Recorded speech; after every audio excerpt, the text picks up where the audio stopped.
What is up, my friends? Coach Tom and Coda back here, Stoke Metabolic Coaching Podcast. It has been a while. I have been slammed. Nothing wrong with that. I'm loving it. But, I'm back, and I want to talk to you about something a little neat today. So we kicked off my day. I had a busy morning, and I was able to squeeze in a workout in the early afternoon, and I was feeling a little tight from sitting at the desk in the morning. Coda's here. Hey, guys. Feeling a little tight, so I like to kick off my workout with a little time in the sauna. Just helps me loosen up, helps me get focused before I work out, and just helps me get into the zone. Usually I do it with some pump-up music, some amp-up music, or something motivational.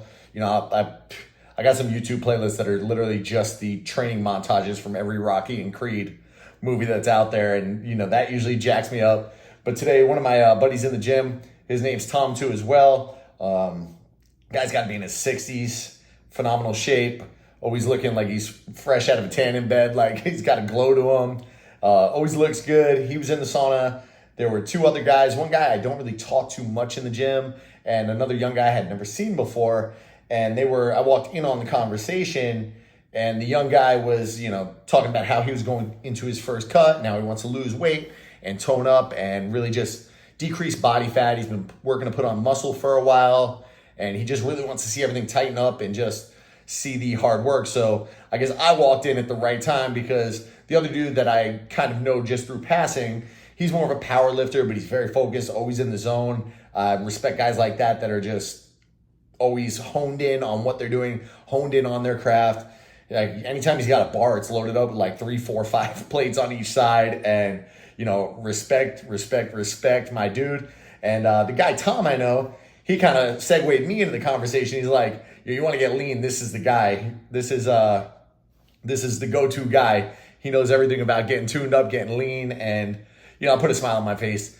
A lot of people, when you go into the gym, you think that it's this big gym intimidation, and, there's no camaraderie, and everybody's got their headphones on, and they're grunting and they're growling. And yes, but at the same time, like, we love talking about this stuff. We love sharing it. That's why I do this. That's why I record on this podcast and why I record on YouTube.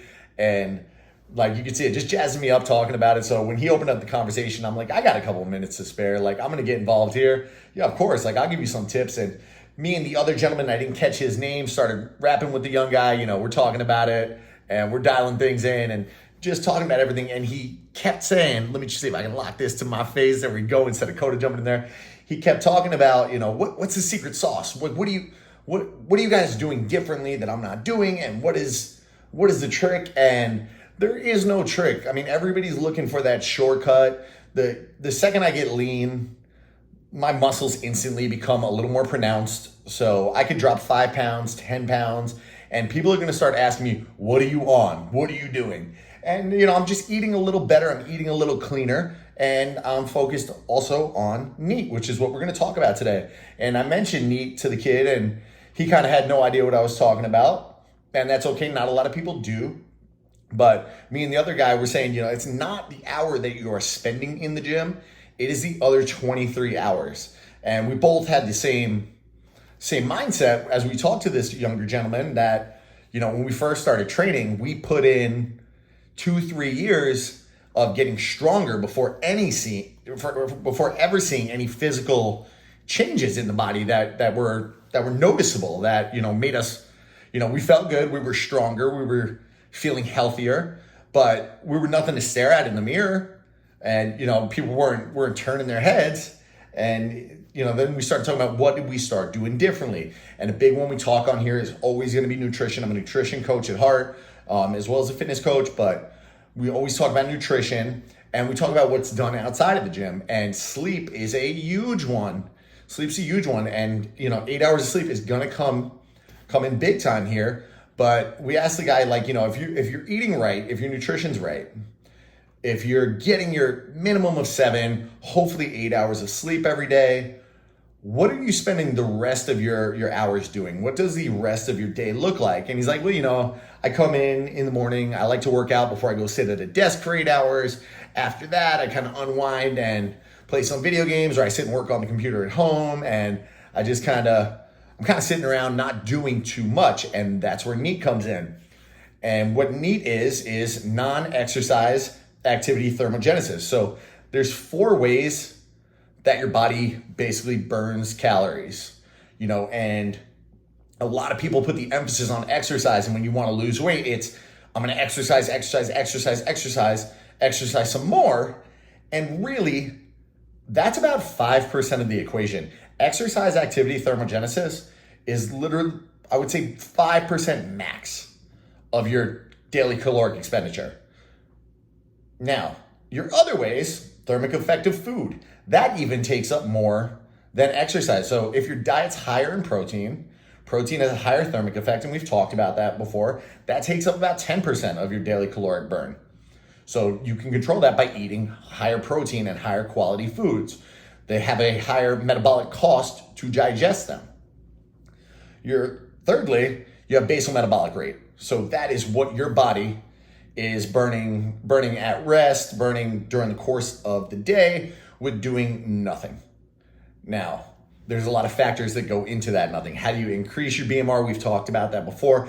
I'm not going to dive into that today because I really want to focus on NEAT, non-exercise activity thermogenesis.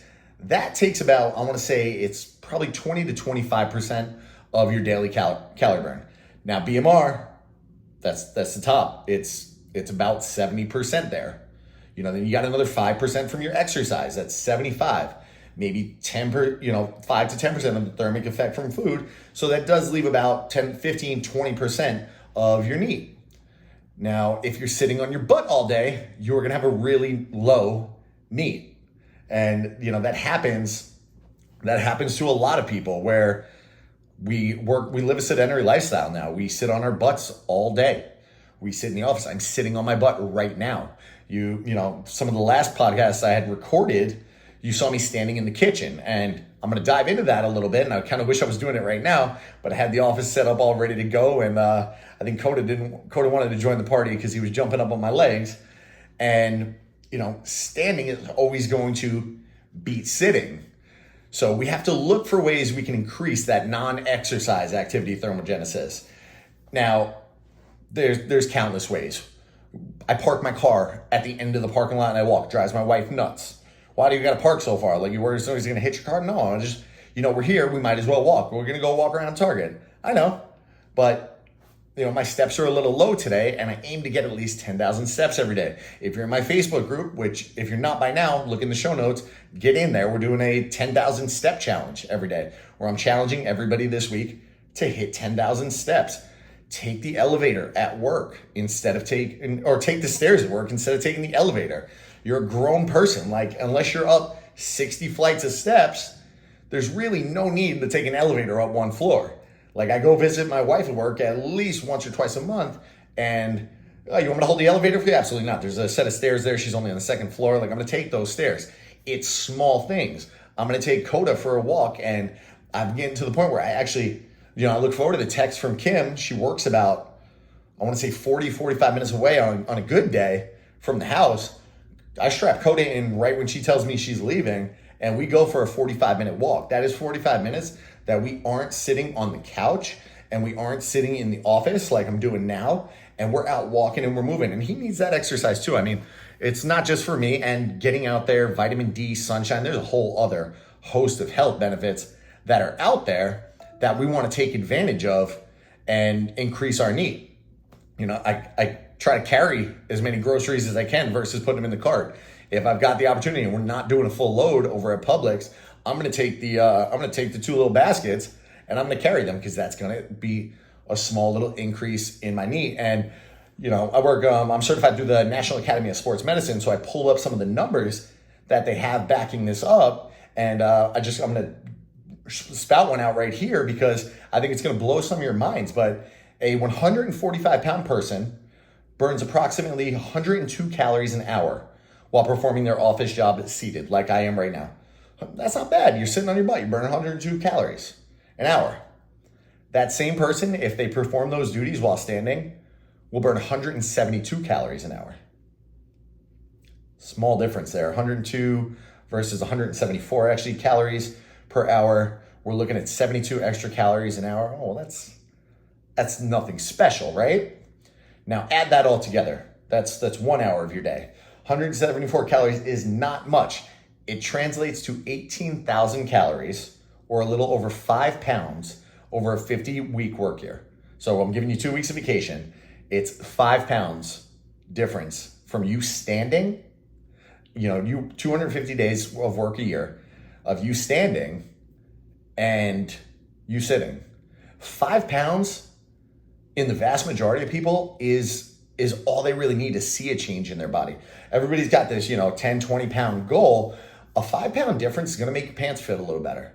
It's going to make you not have to squeeze into your shirts. You're not going to have to do the jump and jiggle to get into the pants. You don't have to, go and poke a hole in your belt because the belt buckle is just not making it anymore. So that is huge. That same exact person would need to squeeze in 60 30-minute runs at 5 miles an hour to achieve the same caloric burn. Non-exercise activity thermogenesis burns more than exercise activity thermogenesis. I'm not saying don't exercise. We know that when we look at basal metabolic rate, putting muscle on your body is going to increase that BMR. I'm not saying we take one out and replace it with the other. The goal is to maximize all of these things. To maximize all of them, why? To maximize your potential fat burn. If we can maximize your potential fat burn, you're not just going to lose that 5 pounds extra by standing all day. You're going to build muscle in the gym. All right, that's going to increase your BMR. All right, you're going to start taking in higher quality foods because you put more of an emphasis, more of a focus on your body and on your physique, that you're going to say, you know what? I don't really need the donut right now. While everybody's eating donuts in the office, I don't need that because I've already lost 5 pounds this year and I would love to lose 10 pounds this year. And I'm on track and I'm feeling good. So I'm going to keep this ball rolling, right? So we look at the bigger picture. We need to take advantage of all of these things, and that's going to increase your overall fat loss. So, I want to keep you moving. You sitting on your butt all day, every day it's not. There's just so many studies that have shown that it kills you. That sitting it's a silent killer. I hate the fact that I'm sitting right now, but you have to understand and you have to look at the bigger picture. There are 168 hours in your week, right? 168 hours in your week. You work out for maybe 6 to 8 of those. We cannot make that be the only emphasis on fat loss. The 6 to 8 hours that we are spending in the gym. You sleep for 8 hours. That's an additional 56 hours a week that you're spending sleeping. And sleeping's phenomenal. You'll never catch me on here saying, guys, let's sleep less. Let's sleep less and spend more time in the gym, more time working out. So 168 hours in your week, you work out for 6 to 8, you're sleeping for 8 hours a day, 56 hours of total sleep. That leaves you 104 to about 106 hours a week. That if you're just sitting on your butt and you're not doing anything, you are leaving potential losses on the table, but potential gains in your physique and your transformation. You're leaving those on the table, and everybody does it. I'm sitting right now. We're 13 minutes into recording this, and I'm thinking, I'd like to get a walk in right now, and I can't wait to take Code on a walk because he's been a good boy while I worked on my show notes to get all this ready. So I'm going to get him out there in a minute or two, and we're going to get going. But start looking for ways you can increase those calories outside of the gym. Outside of cutting calories. I want you to, once you watch this one, post in the comment your favorite form of meat, whether it's parking a little further, taking your kids for a walk, walking your kids to school, walking your dog in the morning. Walking can be considered exercise, but really, unless you're at a very brisk pace and you're power walking, it's not exercise. So that's why it's non-exercise activity thermogenesis.